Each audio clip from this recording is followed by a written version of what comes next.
Well, hello there, all. I'm going to do a presentation on modeling instruction. I'm going to go through this very quickly, so if you need to pause the video at any time to read through something a little deeper, go ahead and do so.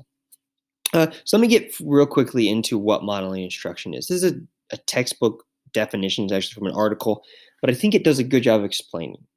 It is the name modeling instruction expresses an emphasis on the construction and application of conceptual models of physical phenomena as a central aspect of learning and doing science. So it's saying students constructing models and applying them to physical phenomenon is at the core of doing science and learning science. And so we want to do that in our classroom. Now, they had a few goals, and these are some of the direct quotes, and I'm going to go through these fairly quickly, but these are some of the goals with modeling instruction. If we think about what it is, we want to know what are the goals of it. First is to construct and use scientific models to describe, to explain, to predict, and control physical phenomena.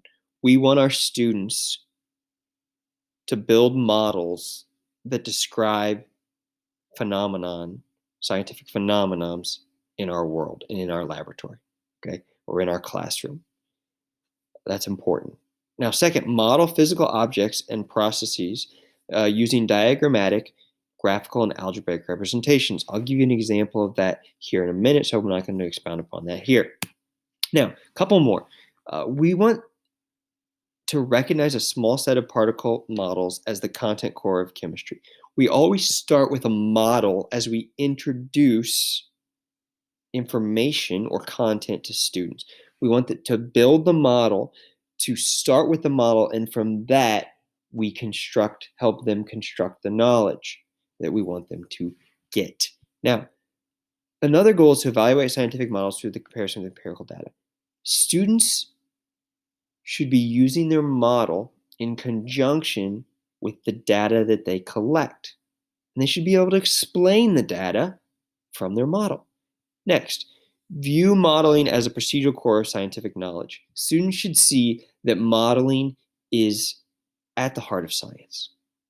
That's what scientists do.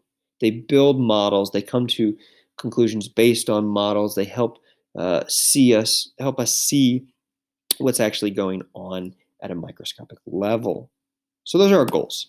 So here, I'm not going to go into a lot of detail on this, but that's that one I was talking about with the diagrammatic and graphical uh, goal.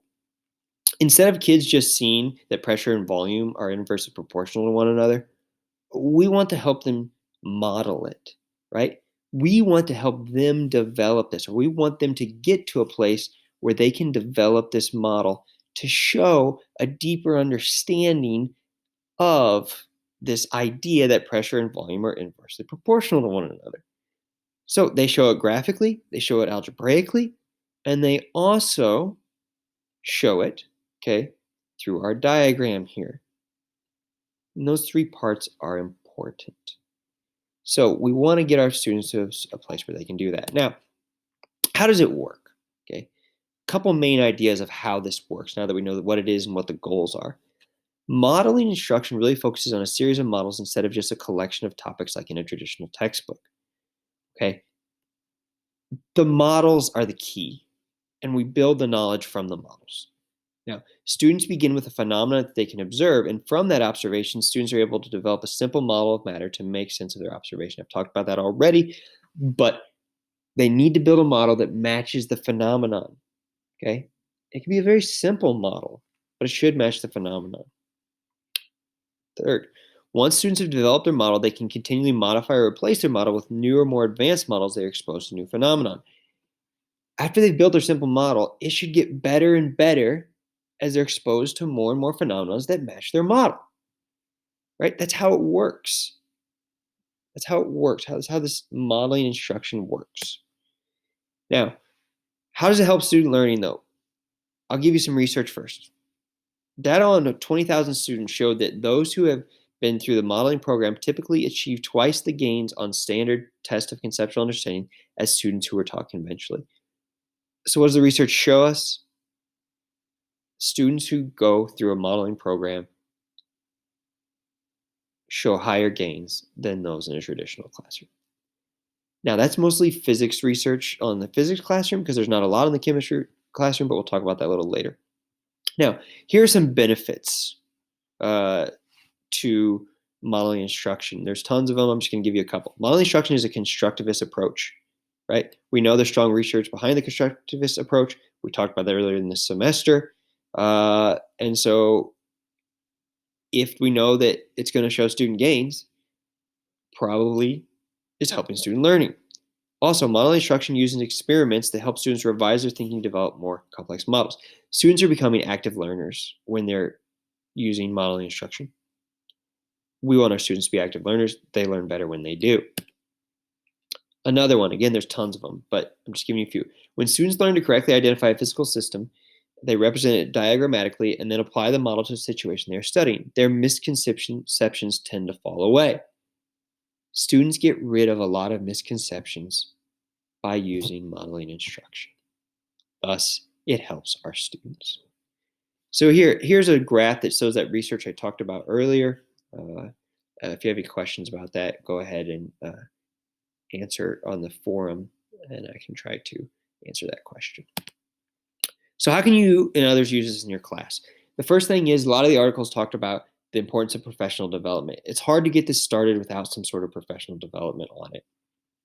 There's a lot of good workshops they talked about in some of the articles. So if you want to refer to those articles, you can see some tips on that. But let me just give you a few examples. Let me make it real life. Instead of just giving you a bunch of words, I wanted to give you a few examples that the articles talked about. This is the first one. This is actually on a physics example. But again, there's more research in physics at this time. And so it really isn't a two-step thing. First, students have to develop their models, right? And that gives you some explanation. You can read through that if you want, of how you can go about getting the student to develop their model. After they develop their model, they need to deploy their model in a scenario outside of what they had for their original building of the model. Okay, they're applying it to new phenomena. Now, through that applying it to new phenomena, it should get better and better, and they should make it better and better and add things to it, and it should be more advanced. And so that's kind of just an example of how you could, again, I'm not going to read through everything, I don't have time, but you could look at this and see it's a good example of how you might apply this in the classroom. Now, the other thing I wanted to do is I read on a blog about a teacher who made some adjustments from their traditional to using modeling instruction, and he gave a real life example. So he gave this question on an exam, and as he gave this question, he saw that 16% and 70% of students chose B, D, respectively. And that was the wrong answer. And he was trying to figure out why. And what the conclusion he came to is most of the students who answered incorrectly were actually plugging in these numbers to the combined gas law, when really you didn't need that for this question. This was really a question about how gases behave, or the behavior of gases. And so what he saw was he needed to incorporate modeling into his gas law unit. And he's made that change. Okay? And you can read about that right here. There's a direct quote.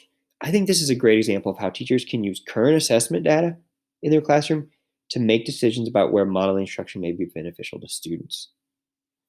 Okay, and I think it's just a great example of that. We can use the data we have now to see where modeling might be useful in our own classroom. So what's my opinion? Again, there's limited data, quantitative data on this in the chemistry sphere, but there's a lot in physics. There's a lot of positive research in physics, and I think we can piggyback off that for now until we see more and more research in chemistry. It uses a constructivism approach, which we know is research-based. It's active learning for our students. It's not rote memorization or usage of mathematical formulas. They're actually learning chemistry. And so I think that it's a great way and is a great tool to use in our classroom. So here are my references. If you have any questions, please let me know.